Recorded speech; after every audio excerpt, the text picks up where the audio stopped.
Player anger is growing.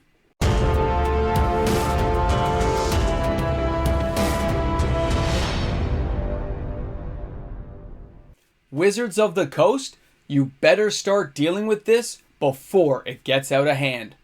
Welcome back everyone, MTG Moxman here, and thanks a lot for hanging out with me on the channel today, and welcome aboard to all my new subscribers. We're only 70 subscribers away from getting to 11,000, so if you're new to the channel, thanks a lot for helping out. Hit that subscribe button and give this video a thumbs up. It's the easiest way to support the channel. Can't wait to read the comments in the comment section.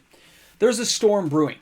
There is a lot of anger out there toward Wizards of the Coast right now. And it may seem like it's far off, but with all the people contacting me in email, I can see it happening. Some of the conversations are very similar, and these players don't know each other. You know, I started looking at this as a video today about the anger that's growing toward Wizards of the Coast. I had to kind of section this off into pieces so we can better relate to which people are upset about which parts of the game. You know, there is 1,000 different aspects of the game that can upset a whole bunch of players. But I went with the major ones that I had the most emails on because as my channel's been growing, I've noticed I get more emails. A lot of players want to stay anonymous. Some of the information I get, they don't want it related out to other people. So I got to kind of keep things blank unless you guys give me the okay. So in the first one here, it has got to be the price increase. That seems to be the biggest complaint I'm getting right now from the players who are angry over stuff. Like their anger is like raging. They're like really mad about this and they are fed up. I have players saying they're not buying Dominaria, they're not buying Brothers War. They don't care how good it is. They are sitting in the backseat of the movie theater and they're saying, I'm not doing anything. I'm putting my feet up. I'm going to enjoy the show from a distance. I'm going to see what happens and I'm not touching it.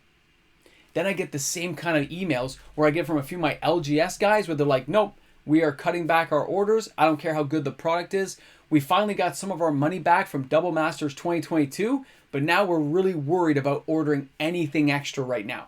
We're keeping to just our minimums to make sure we don't get in trouble with our distributors. That's a big one too. Then you get that whole slew of players who are flipper investors. And they say, you know what? I don't like the price increase. I'm worried about taking the risk going forward. I am going to sit this one out. I might buy a box or two, but I'm not buying it by the case. I'm not buying 10 cases. I'm not buying 5 cases, 2 cases, or even 1 case. I'm buying a few boxes. I understand that. I mean, a lot of these players make sense to me. When you hear their arguments and reasons for doing things, it makes sense, right? For their situation, it makes perfect sense. But the point is they're all angry, and they're all angry about a price increase that they themselves have no control over. Wizards sets it, they decide what they're doing, and for all we know, Wizards has no control over it either. They may have to do it to keep the profits up. No matter how rational we may hear why they're doing things, it doesn't make anybody feel any better who's got to pay the additional cost. Wizards needs to remember that. You can explain it any way you want. You're still going to have a lot of unhappy people. So that price increase is the biggest thing. That along with the premium products that they raise the price on as well, things like Double Masters 2022, even though there's no real MSRP, we know the distributors charge a certain price that goes to the LGS. So we know there's a hidden one they don't really want to tell us about based on volume. Okay. It still costs a lot of money and the prices there have gone up as well, making even these reprint cards a lot more expensive. It's brutal out there, I understand. Now that second group of players I've been getting emails from who hate to see the devaluation of their collections from massive reprintings. And they're worried about cards they buy for decks being reprinted a year or two from now. They're worried about cards like Great Henge getting reprinted soon. They don't want to buy a card for that much money knowing it may get reprinted so quickly that they lose half the value in a card they bought. And I can understand that. I have players who say, I'm not doing this anymore. I'm going the proxy route. And when it does get reprinted and I see what the price is then, that's when I think I'll grab a real copy. Or a player who might own one copy of something saying, you know what? I'm just going to stick with the one. I'll wait for a reprinting to come along like we just had with Double Masters. A lot of these commons, uncommons that were $5, $6, $7, they went down to like 50 cents.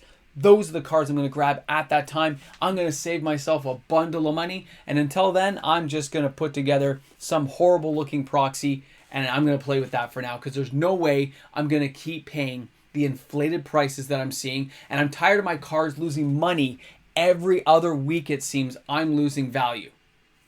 I get that too.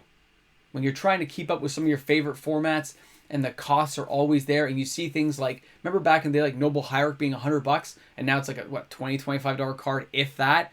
I get it. Those things can be brutal. Guys, I understand. I'm not going to tell you not to do anything. I get that one, right? I mean, when it comes to the reserve list cards, though, I know those don't get affected the same way, but a lot of players don't want to pay the high price for those. They proxy them out as well, and I'm hearing more and more of that from players. Any of these more recent sets, they're saying, nope, I'm not doing it. I can put orders in for proxy cards with some X&M company and do that. I'm not hearing that from reserve list collectors and players who are buying into the reserve list. They always go for the real deal, and they always try to get the best cards they can, and they're enjoying the fact that cards are suppressed in price right now. Reserve list people have smiles on their faces right now because they hold the line and they're looking far, far into the future because these cards aren't being reprinted. Unlike the newer players out there who are trying to get into certain formats like Modern and EDH, and they're tired of seeing their card prices whittled away. Cinderglade, all these cards, I get it. They've been reprinted so many times. You know, you may have paid $20, $30 and now it's a $5 card. It's brutal. I understand that very well. Wizards will have to deal with that at some point. They got to come up with a better way of cycling through cards over longer periods of time, which is why I think they're trying to build new sets like Commander Legends Battle for Baldur's Gate. They build up enough cards that do get some play later. They can add those into longer and far-reaching sets to do their reprints, but you're still talking a decade away. Wizards is a slow ship. They are not going to deal with those problems until a lot later, or unless there is a massive groundswell of players who are up in arms and in full revolt, tsunami style, crashing against the coast, right? It's just not going to happen. So that's that part. So when you deal with the players who are angry about price increases, those who are worried about devaluation, you come to the next ones. Those flippers and investors who are feeling unsteady and unsure of what they are going to do with their product 10, 15 years from now. If I buy a case and it costs me an extra 20% to buy it right now because they've raised the prices, am I going to find a player who wants to pay X amount of dollars 20 years from now? I understand. I collect and invest myself, not on the larger scale some of you guys who've been emailing me are, but I do understand that that happens, and I have those fears sometimes, which is why I always say I don't care if it goes to zero, because I still have a lot of cardboard I can play with as I get older and maybe have draft nights and other fun ways of getting into my cards. I'll be okay, and a lot of you guys will be too, as long as you're not doing large-scale investing, buying things by the pallet and wondering who you're going to unload it to in the future. I understand those concerns. It's a risky time, and there might be other ways of investing your money, and it's not including Wizards of the Coast right now. I know why some of you guys are stepping back. Now that last subset, the quitters, the ones who say you are done. I answered all the emails I got from that. I actually answered back because you guys asked me to. I got back to all of you, and I have to say, and I'm saying it to everyone because you guys gave me permission, don't quit. You can step away from the game. You can put those cards in a cardboard box. You can pack your stuff up. But when you quit and sell everything off, if for any reason you come back to the game 5 years from now, 10 years from now, you don't know what your collection would have been worth.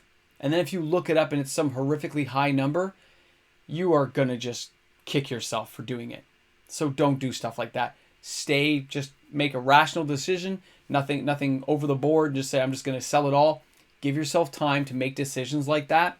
It's not going to hurt you to sit on it for a few years and see how you feel. A lot of the cards could go up a lot more in value. Some cards may go down a lot more in value. But overall, usually collections like that will stay pretty sync.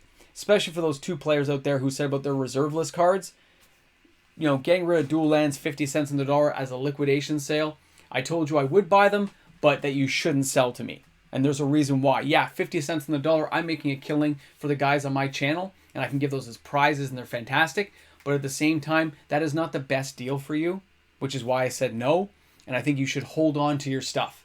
Because selling to me at that kind of discount, because, hey, it's great. Yeah, but if you ever come back and you look and say, oh, I sold my dual lands to Moxman for like 50 cents on the dollar. I was saying those scrub lands for like 125. That's brutal. Okay, I understand that, which is why I'm telling you not to. Better to keep in a box unless you have to have cash.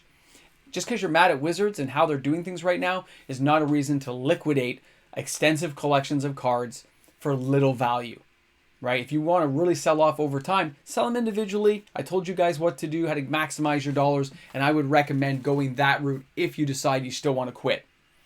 But I know from a few of us who like dropped a lot of our expensive cards, coming back and swallowing that pill of having to rebuy a card that you may have sold off for $20 and now you got to pay $200 to get it back. That sucks. It really hurts, and you hate when it happens. So I hope you guys take that advice and just sit on it for a couple of years at least to see how you feel later on. So if you're not desperate for cash, that is the best route to take. So when you start looking at all those different player bases, not to mention the card quality control people, those of us who think there's way too many foil cards out there and the overprinting we're seeing on a lot of these cards, Wizards does have to do something.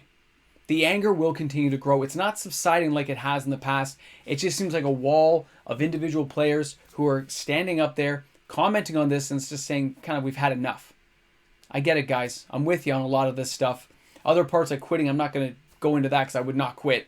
I quit once before. Not quit. I stepped away, sold a few cards, and realized I love this game too much to quit.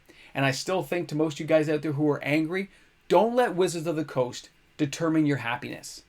Don't let other negative players who told you to do something, don't let them haggle with your happiness either. Stay happy. Enjoy the game. Play the game for fun. Talk to your play group and just decide what you guys want to do as a bunch of guys and girls and people out there who enjoy playing the game. No matter how you identify with a great game like this, it's still a great time to play it. It's a great time to enjoy it and say, hey, I still get to play. I own the cards now. I can be frozen in time for a while and just step back and enjoy what I have and take a breather. Wizards, you've made a lot of people angry. There's a lot of players angry out there, and I wonder what Wizards will do, if anything. They're probably going to do a cure-all pill by putting some fancy cards in there for bonuses or something to try to get us to be placated. I don't think that's going to work forever, Wizards. You better come up with a new game plan.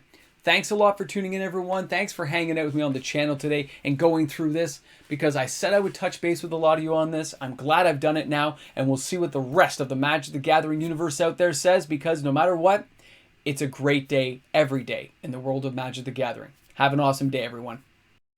And of course, a big shout out to all the fantastic patrons on the channel who make videos like this actually possible each and every day. Without the patrons, this channel would not exist. Thanks again to everyone who helps out. Welcome back, special people. You made it to the end of the video. I'm so glad because we have a lot to cover at the end. In the after credits, the Marvel movie scenes. This is what we got to cover. Number one, 10K videos will start filming this week. Now that I'm back from vacation mode, Moxman, we'll get into that in a second.